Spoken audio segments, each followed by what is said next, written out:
بسم اللہ الرحمن الرحیم۔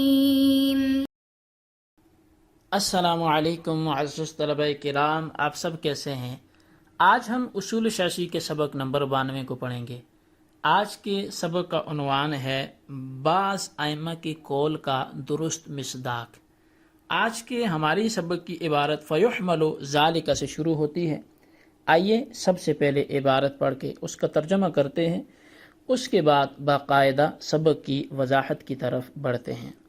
مصنف علیہ رحمہ لکھتے ہیں فیحمل ذالک علی ان المراد بالامر یختص بهذه الصیغۃ فی حق العبد فی الشرعیات۔ پس بعض ائمہ کرام کی اس قول کو اس پر محمول کیا جائے گا کہ امر سے جو مراد ہے وہ اس صیغے کے ساتھ خاص ہے احکام شرع میں بندے کے حق میں، حتی لا یکون فعل الرسول بمنزلۃ قولہ افعلوا، یہاں تک کہ رسول کا کوئی فعل کرنا وہ ان کی قول افعلوا کے قائم مقام یا اس درجے میں نہیں ہوگا۔ ولا یلزم اعتقاد الوجوب بہ، اور فعل رسول پر وجوب کا اعتقاد لازم نہیں ہوگا۔ والمتابعۃ فی افعالہ علیہ السلام انما تجب عند المواظبۃ وانتفاء دلیل الاختصاص۔ اور رہی بات نبی علیہ السلام کے افعال کی پیروی کرنے میں، تو وہ محض ہمیشگی کے وقت واجب ہوتی ہے اور دلیل اختصاص کے منتفی ہونے کے وقت پیروی لازم ہوتی ہے۔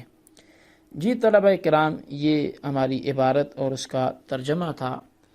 تو فیحمل ذالک سے مصنف ائمہ کرام کے قول کا جو صحیح درست مصداق ہے وہ بیان کر رہے ہیں۔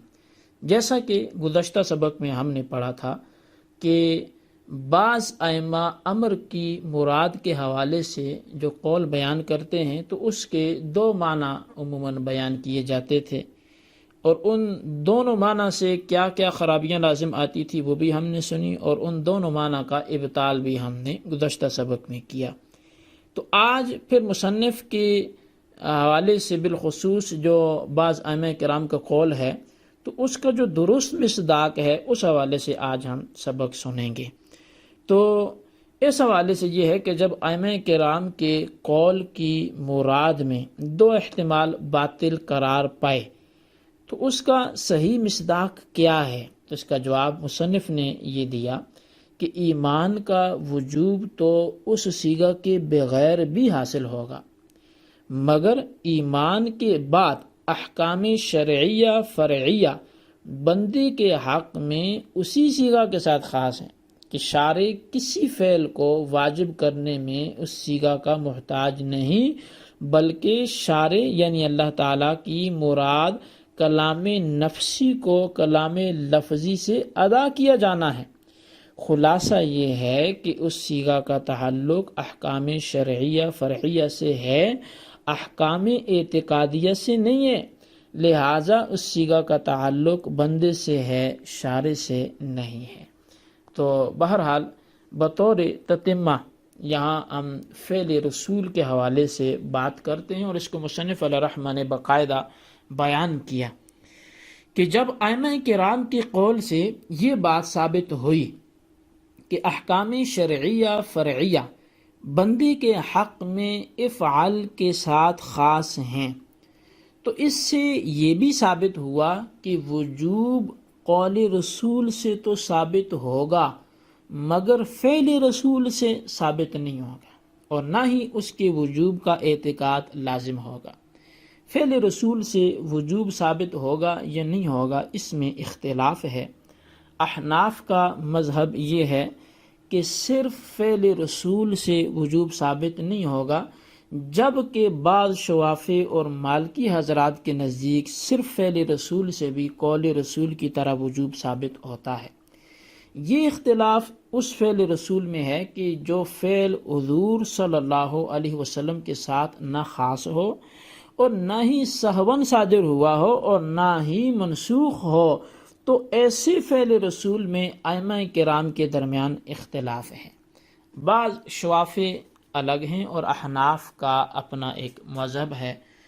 ان میں سے ہم پہلے شوافع کے حوالے سے پڑھتے ہیں۔ ان کی ایک دلیل تو غزوہ خندق والی حدیث ہے کہ وہ فعل رسول سے وجوب کے قائل ہیں، کہ جس میں نبی علیہ الصلوۃ والسلام نے غزوہ خندق کے موقع پر فوت شدہ نمازوں کو ترتیب کے ساتھ ادا کرتے ہوئے صحابہ کرام سے فرمایا، صلو کما رأیتمونی اصلی، کہ تم ایسے ہی نماز پڑھو کہ جس طرح تم مجھے پڑھتے ہوئے دیکھتے ہو۔ اب شوافع حضرات اس حدیث سے اس طرح استدلال کرتے ہیں کہ دیکھیے جناب، نبی علیہ الصلوۃ والسلام نے اپنے فعل کی متابعت کی تصریح فرمائی، یعنی آپ فعل کر رہے ہیں، نماز پڑھ رہے ہیں، لیکن فرماتے ہیں جیسا فعل میں کرتا ہوں ایسا فعل تم بھی کرو۔ تو امام شافعی فعل رسول کو قول رسول کی ہی ایک قسم قرار دیتے ہیں۔ یہ امام شافعی کی دلیل تھی اور ان کا استدلال تھا قول رسول سے اور فعل رسول سے وجوب کے ثبوت کے حوالے سے۔ جبکہ احناف چونکہ فعل کو بمنزلہ قول کے نہیں سمجھتے، تو احناف کے نزدیک صرف فعل رسول سے وجوب ثابت نہیں ہوتا۔ اس کی دلیل یہ ہے کہ نبی علیہ الصلوۃ والسلام نے صوم وصال رکھنا شروع کیے، تو صحابہ کرام نے بھی آپ کو دیکھ کر رکھ لیے۔ جب صحابہ کرام میں کمزوری ہونے لگی تو نبی علیہ الصلوۃ والسلام نے کمزوری کی وجہ پوچھی، تو صحابہ کرام نے عرض کی کہ ہم آپ کو دیکھ کر روزہ رکھتے ہیں، یعنی اتنے 3 دن غالباً گزر گئے اور صحابہ کرام نے کچھ نہ کھایا کچھ نہ پیا، تو نبی علیہ الصلوۃ والسلام نے استفسار فرمایا۔ کئی صحابہ مسجد میں آنا بند ہو گئے، کئی آتے تو گرتے پڑتے، کمزوری غالب آ گئی۔ تو جب نبی علیہ الصلوۃ والسلام نے فرمایا کہ ایسی کیا وجہ ہو گئی ہے کہ آپ سب اس طرح کمزور ہو رہے ہیں، تو صحابہ کرام نے عرض کیا کہ حضور ہم نے آپ کو دیکھا، آپ روزہ مسلسل رکھ رہے ہیں، نہ کھاتے ہیں، نہ افطاری ہوتی ہے، نہ سحری ہوتی ہے، تو ہم نے بھی ایسا کر لیا، یعنی فعل رسول کی اتباع کی۔ تو سنیے نبی علیہ الصلوۃ والسلام نے فرمایا ایکم مثلی یطعمنی ربی ویسقینی، فرمایا کہ تم میں سے میری مثل کون ہے؟ ارے مجھے تو میرا رب کھلاتا اور پلاتا ہے۔ اس حدیث سے استدلال احناف اس طرح کرتے ہیں کہ اگر فعل رسول سے پیروی لازم ہوتی تو حضور صلی اللہ علیہ وسلم صحابہ کرام کو صوم وصال سے منع نہ فرماتے۔ آپ کا منع فرمانا اس بات کی دلیل ہے کہ صرف فعل رسول سے عملی وجوب ثابت نہیں ہوتا، لازم نہیں ہوتا۔ اسی طرح وہ حدیث بھی دلیل ہے کہ جس میں یہ مذکور ہے کہ نبی علیہ الصلوۃ والسلام نے نماز کے دوران اپنے نالین مبارک اتارے، تو صحابہ کرام بھی اتارنے لگے۔